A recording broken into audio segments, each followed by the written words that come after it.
Sunday ಬಂತಂದರೆ chicken special ಏನಾದರೂ ಒಂದು ಮಾಡ್ತಾಯಿರ್ತೀವಿ. ಡಿಫ್ರೆಂಟಾಗಿ ಸಾಂಬಾರು ಟ್ರೈ ಮಾಡ್ತಾಯಿರ್ತೀವಿ. ನಾವು ಯಾವುದೇ ಗರಂ ಮಸಾಲ, ಚಿಕನ್ ಮಸಾಲ ಅಥವಾ ಫ್ರೈ ಪೌಡ್ರ್ ಆಗಲಿ ಯಾವುದು ಸಹ ಬಳಸ್ತೀರ ನಾವು ಈ ರೀತಿ ಸಿಂಪಲ್ಲು ಮತ್ತು ರುಚಿಕರವಾಗಿ ಟೇಸ್ಟಿಯಾಗಿ ಈ ರೀತಿ ಚಿಕನ್ ಫ್ರೈನ ಮಾಡ್ಕೊಂಡು ತಿನ್ಬೋದು. ಚಪಾತಿ ಜೊತೆಗೆ ತಿನ್ಬೋದು, ನಾವು ಅನ್ನಕ್ಕೆ ಹಾಕ್ಕೊಂಡು ತಿನ್ಬೋದು, ಸಾಂಬಾರು ಜೊತೆಗೆ ಸಖತ್ ಟೇಸ್ಟಿಯಾಗಿರುತ್ತೆ. ನಾವು ಸ್ವಲ್ಪ ನೀರು ಹಾಕ್ಕೊಂಡು ಗ್ರೇವಿ ಥರ ಆದರೂ ಮಾಡ್ಕೊಳ್ಬೋದು, ತುಂಬ ರುಚಿಯಾಗಿರುತ್ತೆ. ಈ ಚಿಕನ್ ಗ್ರೇವಿನ ಮಾಡೋದಕ್ಕೆ ಮೊದಲು ಸ್ಟವ್ ಹಚ್ಚಿ ಬಾಣಲಿ ಇಟ್ಕೊಂಡು 1 ಸ್ಪೂನಷ್ಟು ಜೀರಿಗೆ ಹಾಕ್ಕೊಂಡಿದ್ದೀನಿ. ಇದ್ರ ಜೊತೆಗೆ ನಾನಿಲ್ಲಿ ಒಂದು 8ರಿಂದ 10 ಕಾಳಷ್ಟು, ಒಂದು 1/4 ಟೀ ಸ್ಪೂನಷ್ಟು ಮೆಣಸು ಹಾಕ್ಕೊಂಡು, ಅದ್ರ ಜೊತೆಗೆ ನಾನು 2 ಸ್ಪೂನಷ್ಟು ಧನಿಯಾ, ಒಂದು 8ರಿಂದ 10 ಒಣಮೆಣಸಿನ್ಕಾಯಿ ಹುರ್ಕೊಂಡಿದ್ದೀನಿ. ಹುರ್ಕೋಬೇಕಾದ್ರೆ ಒಂದು ಸ್ವಲ್ಪ ಎಣ್ಣೆ ಬೇಕಾದರೂ ಹಾಕ್ಕೋಬೋದು. ನಾನಿಲ್ಲಿ ಯಾವುದೇ ಎಣ್ಣೆ ಹಾಕ್ಕೊಂಡಿರ ಹಾಗೆ ಹುರ್ಕೊಂಡಿದ್ದಾದಮೇಲೆ ಅದು ತಣ್ಣಕ್ಕಾದಮೇಲೆ ಮಿಕ್ಸಿ ಜಾರ್ಗೆ ಹಾಕ್ಕೊಂಡು ಅದ್ರ ಜೊತೆಗೆ ನಾನಿಲ್ಲಿ ಬೆಳ್ಳುಳ್ಳಿ, ಶುಂಠಿ ಹಾಕ್ಕೊಂಡಿದ್ದೀನಿ. ನಾವು ಬೇಕು ಅಂದರೆ ಇದ್ರ ಜೊತೆಗೆ ಚಕ್ಕೆ, ಲವಂಗ, ಒಂದು ಸ್ವಲ್ಪ ಏಲಕ್ಕಿನೂ ಸಹ ಹಾಕ್ಕೋಬೋದು. ಫಸ್ಟು ನಾವು ಅದನ್ನು ಪೌಡ್ರ್ ಮಾಡಿಕೊಂಡು ಸ್ವಲ್ಪ ನೀರು ಹಾಕಿ ಪೇಸ್ಟ್ ಥರ ಮಾಡ್ಕೋಬೇಕು. ಪೇಸ್ಟ್ ಥರ ಬೇಡ ಅಂದರೆ ನಾವು ಜೀರಿಗೆ ಮೆಣಸನ್ನು ಸಪ್ರೇಟ್ ಹುರ್ಕೊಂಡು ಲಾಸ್ಟಲ್ಲಿ ಪೌಡ್ರ್ ಮಾಡಿನೂ ಸಹ ಹಾಕ್ಕೋಬೋದು.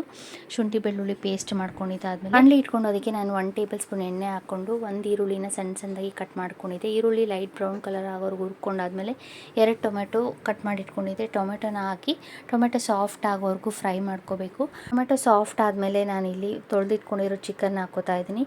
ಚಿಕನನ್ನು ಹಾಕಿ ಈರುಳ್ಳಿ ಟೊಮೆಟೊ ಪೇಸ್ಟ್ ಜೊತೆ ಎಲ್ಲ ಮಿಕ್ಸ್ ಮಾಡ್ಕೊಂಡಿದ್ದಾದಮೇಲೆ ರುಚಿಗೆ ತಕ್ಕಷ್ಟು ಉಪ್ಪು ಹಾಕ್ಕೋತಾ ಇದ್ದೀನಿ. ಚಿಕನ್ಗೆ ರುಚಿಗೆ ತಕ್ಕಷ್ಟು ಉಪ್ಪು ಹಾಕಿ ಮಿಕ್ಸ್ ಮಾಡಿ ಇದನ್ನು ಒಂದು 5 ನಿಮಿಷ ನಾವು ಬೇಯಿಸ್ಕೋಬೇಕು. ನೀರೆಲ್ಲ ಚಿಕನಲ್ಲಿರೋ ನೀರಿನ ಅಂಶ ಎಲ್ಲ ಡ್ರೈ ಆಗೋವರೆಗೂ ನಾವು ಚಿಕನನ್ನು ಬೇಯಿಸ್ಕೋಬೇಕು. ಚಿಕನನ್ನು ಒಂದು 5 ನಿಮಿಷ ಕುದಿಸ್ಕೊಂಡಾದ್ಮೇಲೆ ಚಿಕನ್ನಲ್ಲಿರೋ ನೀರಿನ ಅಂಶ ಎಲ್ಲ ಸ್ವಲ್ಪ ಡ್ರೈ ಆಗಬೇಕು.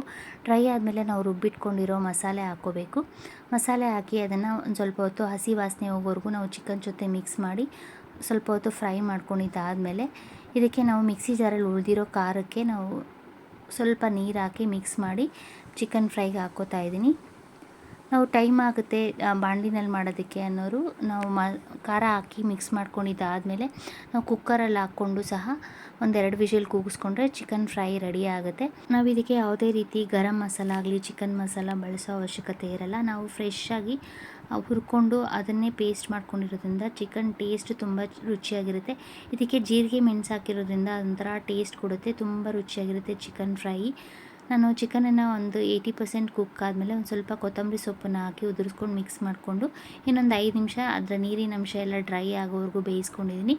ಚಿಕನ್ ಈಗ ಬೆಂದಿದೆ. ಲಾಸ್ಟಲ್ಲಿ ಇನ್ನೊಂದು ಸ್ವಲ್ಪ ಕೊತ್ತಂಬರಿ ಸೊಪ್ಪು ಉದುರಿಸ್ಕೊಂಡ್ರೆ ಚಿಕನ್ ಫ್ರೈ ರೆಡಿ ಆಗುತ್ತೆ. ಇದು ಚಪಾತಿಗಾದರೂ ತಿನ್ಬೋದು. ಇದನ್ನು ಒಂದು ಸ್ವಲ್ಪ ನೀರು ಹಾಕಿ ಗ್ರೇವಿ ಥರ ಮಾಡಿಕೊಂಡು ನಾವು ಮುದ್ದೆಗೆ ಅನ್ನಕ್ಕೂ ಸಹ ತಿನ್ಬೋದು. ಸಖತ್ ಟೇಸ್ಟಿಯಾಗಿರುತ್ತೆ. ನಾವು ಡ್ರೈ ಆಗಾದರೂ ಮಾಡ್ಕೋಬೋದು ಅಥವಾ ಗ್ರೇವಿ ಥರ ಆದರೂ ಮಾಡ್ಕೋಬೋದು. ಈ ವಿಡಿಯೋ ನಿಮಗೆಲ್ಲರಿಗೂ ಇಷ್ಟ ಆದರೆ ಫಾಲೋ ಮಾಡಿ, ಕಮೆಂಟ್ ಮಾಡಿ ಹೇಗಿದೆ ಅಂತ ತಿಳಿಸಿ. Thank you.